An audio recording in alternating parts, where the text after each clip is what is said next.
हे दुष्ट रावण, मैं तेरे अक्षम्य अपराध को क्षमा करता हूँ। मैं कितने हारे चाहे हो कितना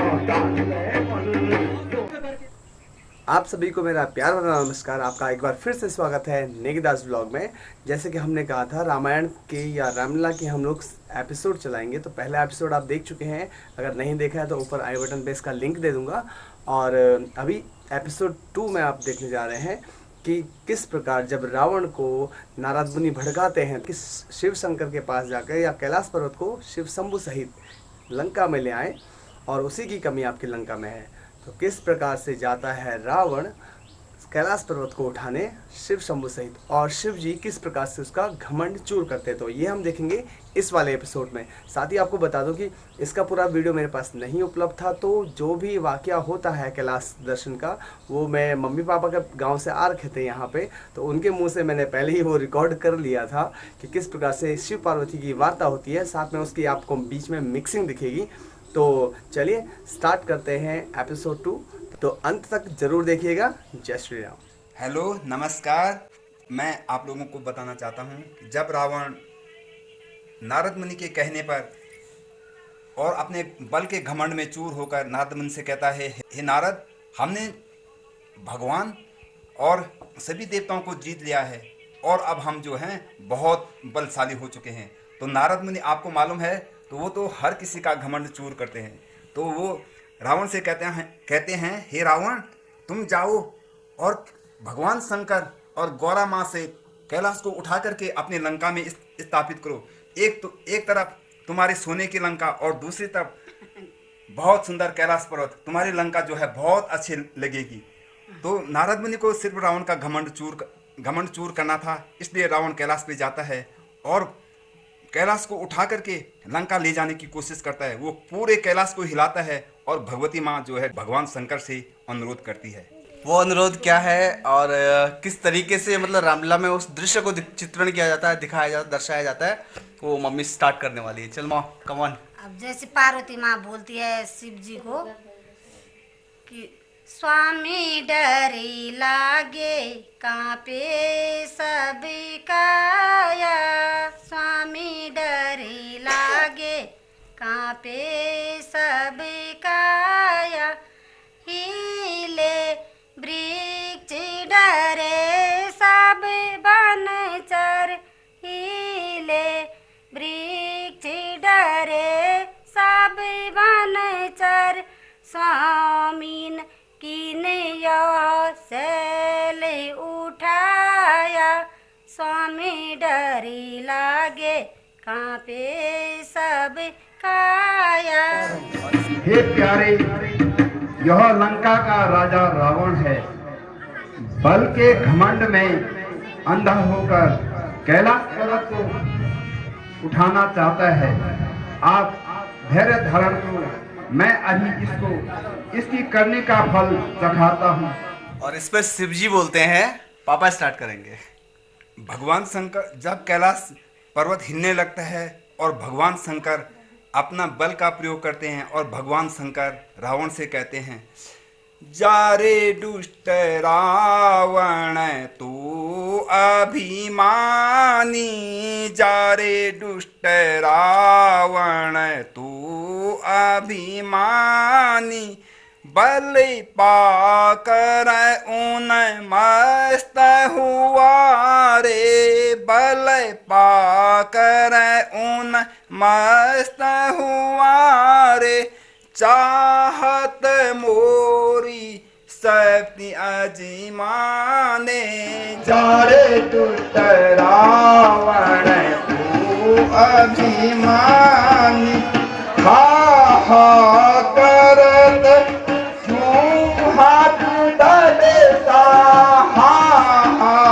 करत हाथ डलेता, कहाँ गया तेरा बल अभिमानी, कहाँ गया तेरा बल अभिमानी, जा रे दुष्ट रावण तू अभिमानी, और रावण का हाथ पर्वत के नीचे दब जाते हैं और रावण भगवान शंकर से अनुरोध करता है, क्षमा करो प्रभु मम अपराधु, क्षमा करो प्रभु मम अपराधु, दोरा गीत गुण गाता साधु, दोरा गीत गुण गाता साधु। मैं नारदी के कहने में आया, मैं नारदी के कहने में आया, इसलिए प्रभु मैंने सैल उठाया, क्षमा करो प्रभु मम अपराधु, दोरा गीत गुण गाता साधु। हे दुष्ट रावण, मैं तेरे अक्षम्य अपराध को क्षमा करता हूँ। भविष्य में ऐसा अपराध कभी मत करना। मुझे क्षमा चाहता हूँ मैं। मुझे कुछ पल के लिए नारद मुनि ने बहका दिया था और मुझे अपने बल पे घमंड हो गया था, इसलिए मैंने यह प्रयत्न किया है, इसलिए क्षमा चाहता हूँ प्रभु।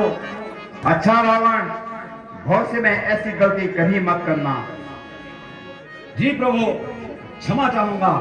अब जब रावण का घमंड चूर होता है उसके बाद शिव शंभु को वो प्रसन्न कर लेते हैं, क्षमा याचना कर लेते हैं। उसके बाद शिव शंभु उसको चंद्रहासा देते हैं, यानी कि जो उनकी तलवार का नाम है, रावण की तलवार का नाम। साथ ही साथ उनको ऐसी शक्तियाँ, ऐसे वरदान देते हैं। तो उस पे रावण किस प्रकार अपनी शक्ति का प्रदर्शन वापस आके महल में कर रहा है और किस तरह से उसको रामलीला में दर्शाया जाता है कि रावण अपने महल में आके किस तरीके से अपनी शक्ति का प्रदर्शन करता है, तो वो भी देखेंगे आप।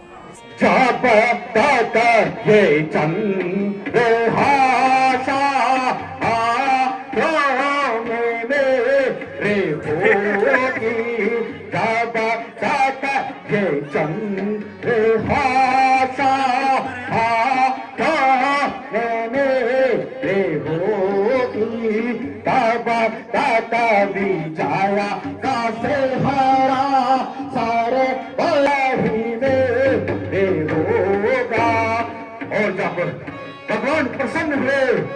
यही प्रसन्न होकर के प्रभु ने जब मुझे वरदान दिया कि हे रावण, तू अमर रहेगा, और कहा है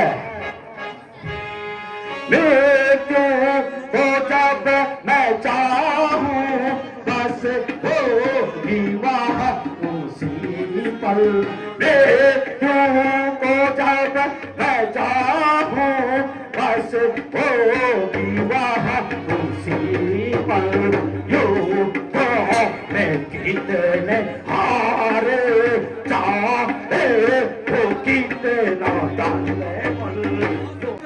लेकिन अभी भी रावण का बहुत अत्याचार जारी रहता है और खासकर ऋषि मुनियों के से कर वसूलने के लिए अपने सेना को मंत्री सहित भेज देता है कि ऋषियों के पास जाके उनसे कर वसूला जाए।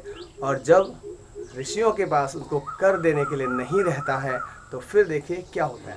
करके आ जाओ, कौन से ऋषि मुनि है उनका तब भक्त कर दो को नागान नाथ यज्ञ विभूषिताय गौरी सुताय गणनाथ नमो नमस्ते।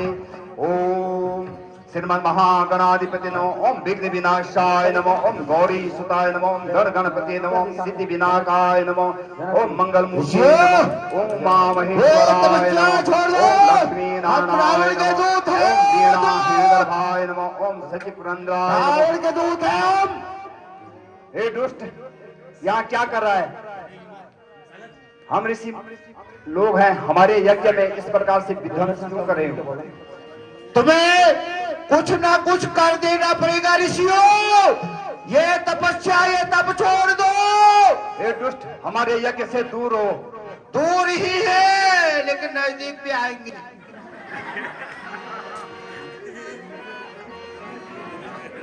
किसका कर देना है? हमारे पास देने के लिए क्या है?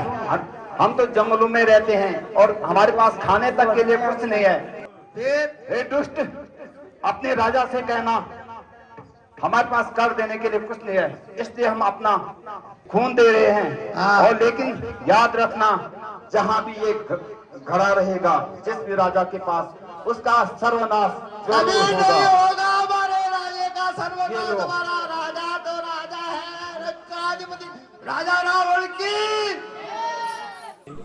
और अब जब ऋषियों का तप भंग होता है, ऋषि जो है अपना खून से भरा हुआ घड़ा रावण के सेनापति को देते हैं या फिर सैनिकों को देते हैं और कहते हैं इसको राजा के पास ले जाइए। और ये घड़ा जब उनके पास रहेगा तो यही घड़ा उनके विनाश का कारण बनेगा, जिसको कि बाद में रावण दफनाने के लिए कह देता है। बोलता है पता नहीं क्या ही दिया होगा ऋषि मुनियों ने, तो वो दफनाने के लिए भेज देता है और उस घड़े को दफनाया जाता है जनकपुरी में। और जैसा कि आपको पता है, जनकपुरी ही माता सीता का जन्म स्थल रहा है और उनका जन्म भी घड़े से ही हुआ है। शायद ये वाक़या आपने कभी सुना हो।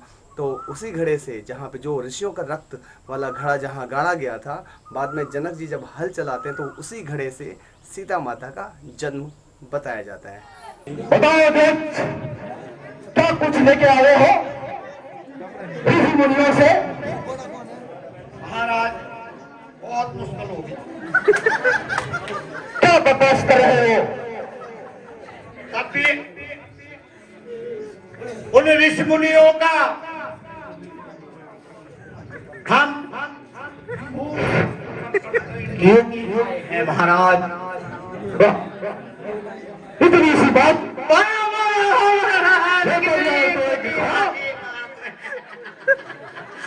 हम इस घड़े के बारे में कुछ नहीं जानते। जी महाराज, चुकाने के लिए आ गए हो। ये आपका मंत्री ही कर सकता है, संतरी नहीं कर सकता महाराज। और एक नहीं दो है